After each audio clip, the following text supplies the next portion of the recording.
Welcome to the HR Chat Show, one of the world's most downloaded and shared podcasts designed for HR pros, talent execs, tech enthusiasts, and business leaders. For hundreds more episodes and what's new in the world of work, subscribe to the show, follow us on social media, and visit hrgazette.com. Welcome to another episode of the HR Chat Show. Hello, listeners. This is your host today, Bill Bannum. And in this episode, I welcome back after way too long. We were just chatting before we hit record. I can't believe how long it's been. The awesome, wonderful Amy Kruglak. As the first VP of People over at Elucid, Amy is responsible for developing and executing an HR strategy in support of the overall business plan and the strategic direction of the company. And she's a huge believer that every organization can be more intentional about the employee experience. And I'm sure we'll get into that as part of today's chat. Amy, it's been way too long. How are you doing? Welcome back to the show. Hey, Bill. Thanks for having me back. It has been a long time. I think 2+, maybe 3+ years. So it's great to be back, and I'm in a new situation here at Elucid and can't wait to share a little bit of what we're doing here.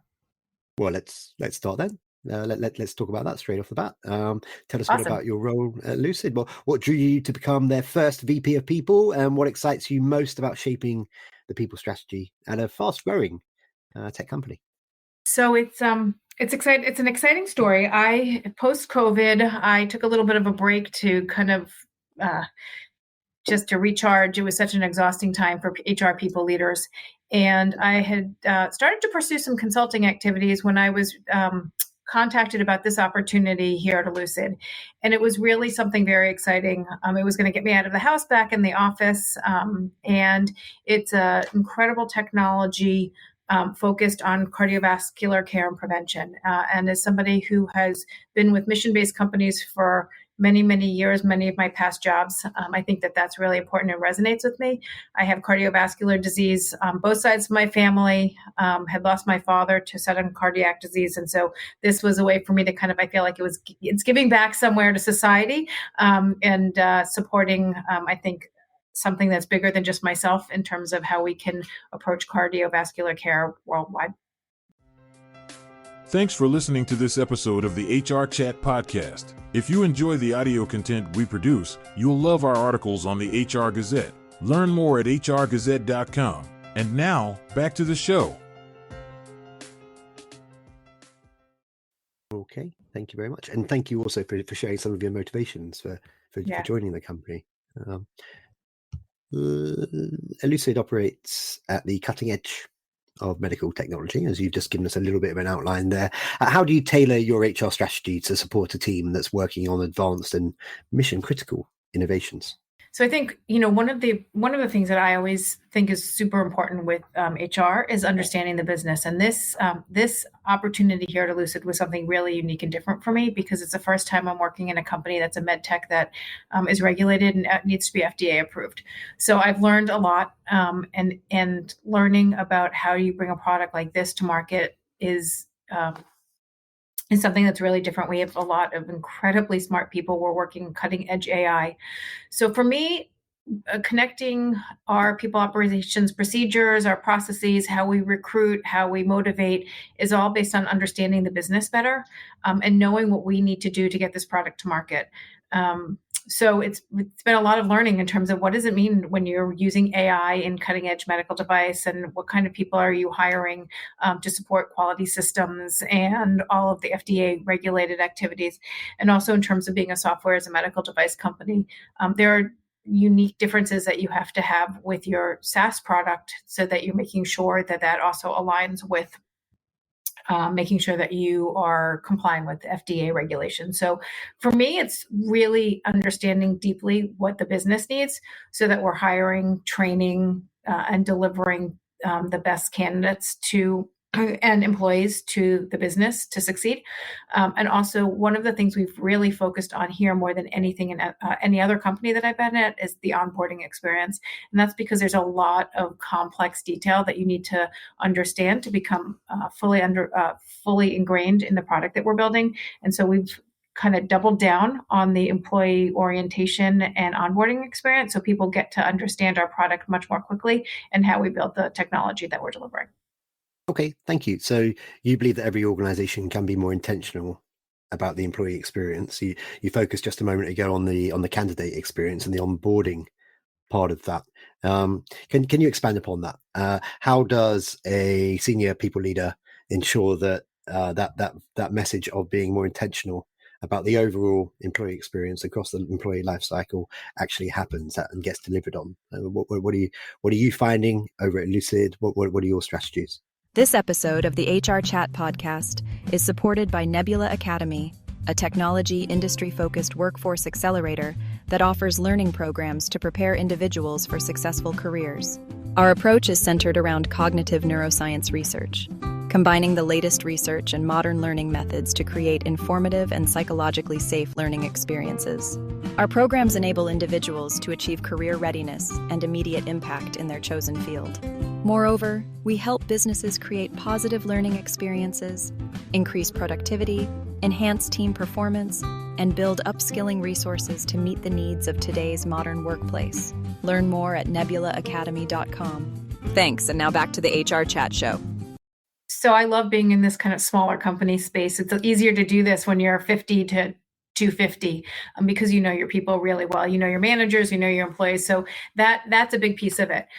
But I think also when you understand the nature of the work that you're doing and the business, you can really deliver what your employees need. So for example, we are creating a product that does prevention and treatment of cardiovascular disease. So one of the things that we just rolled out was a new benefit. So where we're going to provide all of our employees with the ability to get their cardiac CT. So by thinking very intentionally about the employees and what they're working on here at Elucid, and then delivering a benefit or other activities in the organization that kind of support our mission and support what they care about is really something to me that is unique and different about the approach we take here or any other company I've been at. We do other things in terms of kind of culture and giving back to society. We've done walks with the American Heart Association. We do things to support Children's Hospital's cardiovascular ward, and just things that really align with who we are as a company and the corporate mission so that we kind of bring everything together full circle. Yeah, I actually saw both of those activities on your LinkedIn. You proudly reshared those. So good for you guys. LinkedIn's a great recruitment tool. People see how happy people are and what we're doing here, and they find us. We don't have to find them. There we go. That makes sense to me. You've emphasized in the past the importance of minimizing bureaucracy. How do you strike a balance between necessary structures but also being agile but maintaining a nimble, empowered workforce? And can I just add to that question, what sort of numbers of employees does that then become quite a challenge, way more difficult? So you guys are in that, you said up to sort of 250 employee mark at the moment. So I'm guessing that might be a lot more straightforward to be agile, to be nimble than a giant organization. Yeah. So we just hit a big milestone this week. We just went over 100 employees. We did a big celebration in the office with 100 grand candy bars and making sure employees realize that that's a significant milestone for a startup. I think that having been trained in my earlier years at a big company taught me a lot of the kind of more strict ways to approach how you do things in larger companies so that you're keeping kind of everything on course and following rules and guidelines and compliance.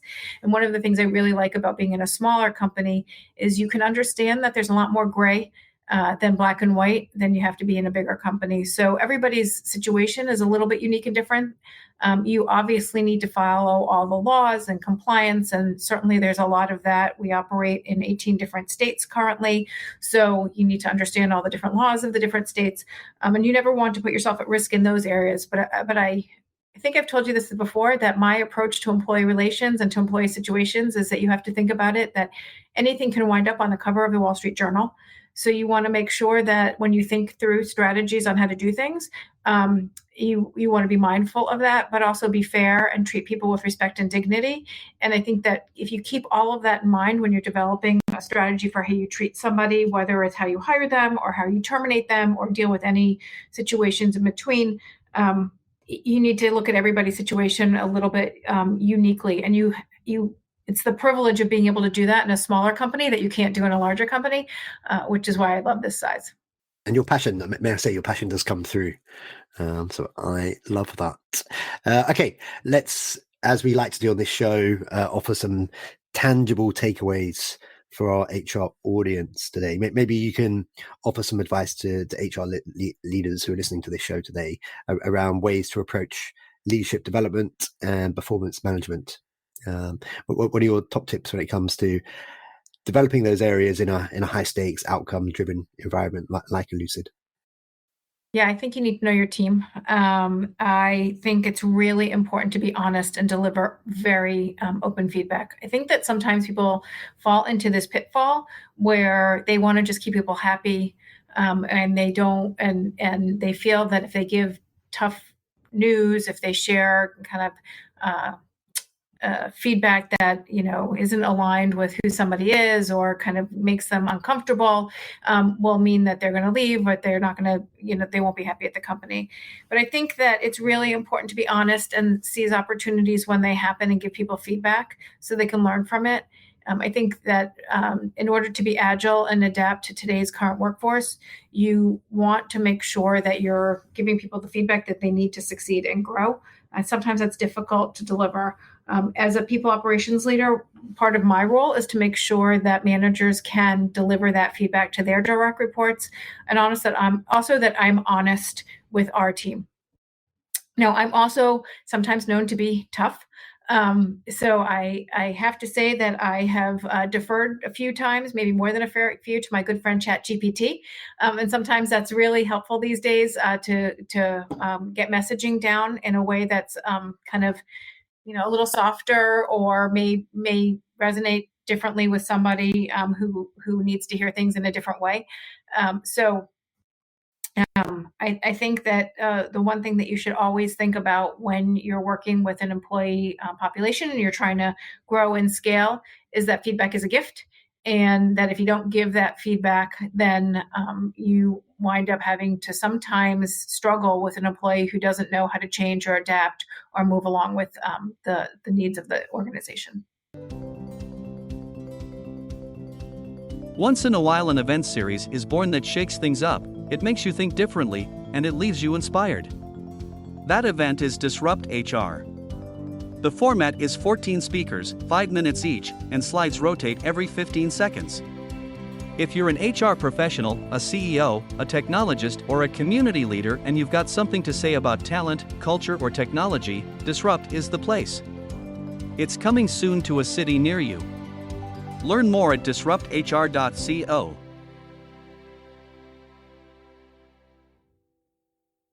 That helpful? That is helpful. Thank you very much. I was just processing that. Thank you very much. Data. Let's talk about data. How important data. it is. Yeah, our data. How important is data? So we were talking about performance management metrics just a moment ago, for example. How important is that people data to the decisions made by a chief people officer? And is there more room for subjectivity, for personal relationships beyond the data when you're in a smaller organization? I think data is important. Unfortunately, sometimes I think the leaders of the business don't always realize how much data that we have with employees. We have data about salary. We have data about the employee demographics and population and age and all that. We have data on how quickly you hire, length of service. So there is a lot of data, and I'm kind of a data junkie. And I always like to have it in my back pocket, because I think that sometimes when you're in a meeting and somebody brings something up, that if you have data to support a question that they're asking or a conversation that you're having, then you come across more credible. A lot of times, I think there's that trust and verify. You say to people, "Oh, we're hiring really quickly. We're bringing people in quickly. This job is taking longer to hire," and a lot of it becomes anecdotal until you can say, "Yeah, but I've got data to support it." And then you can say, "Well, this candidate's been sitting on your desk for 2 weeks and you haven't given us the feedback." So I think that there's a lot of great data that you can use if you set your systems up properly. I think sometimes it's a misnomer. You're a small company. You don't have to maintain data, or you don't have to have good HR technologies in place to keep things aligned. I think that you need to start when you're small so that you can scale. And we've got great systems in place right now here to track data. Anything you ask me, I can go back and give you the metric on it to support the conversations we're having. And this, even just this morning, the call that I had before this one today was all about data and how we design our upcoming benefits renewal. And working with our broker, who's phenomenal and very data driven, it helps us to figure out how we're going to structure our upcoming benefits plan year. Do we stay with a fully insured benefits program? Do we look at going level funded and use some of the more current approaches to benefits design? And if you have that data, you understand your population and your risk factors, then you can make appropriate decisions to support the business. Data definitely makes it so that you're more of a business partner, and that you're not just kind of a nice to have department of the company so that they can outsource you. If you have real data and real facts about your unique organization, then you're much more of an asset to the rest of the leadership team. Excellent answer. Thank you very much. You mentioned ChatGPT earlier. I can't do one of these shows these days without talking about its impact on HR. So let's go there for a minute. Let's go down that rabbit hole just for a moment, if that's okay. So I think Elucid was founded, I think I read somewhere earlier today, 2013. So it's been around a little while, certainly longer than the onset of most AI within the workforce. How is AI changing how and who you hire? So, for example, are there certain skills that you guys would have hired for a couple of years ago that actually these days you don't need to because they've been replaced by AI? So that has not happened here. Our product is an AI-driven product. So AI is helping to develop the models that we're using to develop the software that we're building. So for me, when I started 2.5 years ago, AI was so new, but to many of the people that we have on the team, especially on our deep learning team, this is kind of something that they've been involved with it for a long time. And it's just incredible to see how quickly it's shifting the workforce because you're using for everything. One thing I'm going to just give a caveat for people who don't realize it is if you use kind of an open form like ChatGPT, you got to be careful because what you type in there is going to be available for everybody to see someday down the line. It's kind of like talking to Alexa, and next thing you know, everybody knows your business. But we have our own instance within Elucid, so that kind of keeps it within the Microsoft suite. It's protected. And we encourage people to use it to help them be a little bit smarter and maybe even take a little kind of shortcut on some of the work that they're doing. For me, I think about it like it's having somebody who's creating a first draft of a document that I can go in and edit and revamp and look at. So it's a little bit of a shortcut because, and I'm sure you've heard this, I say it all the time, it's all about the prompts. You tell your kind of AI tool exactly what you're looking for, and those prompts will produce something that's really helpful. Best example of what we use it for a lot here is job descriptions. And that is amazing because, as anybody in people operations knows, job descriptions are really important, but also it's kind of a time suck to have to spend time building a job description for every job.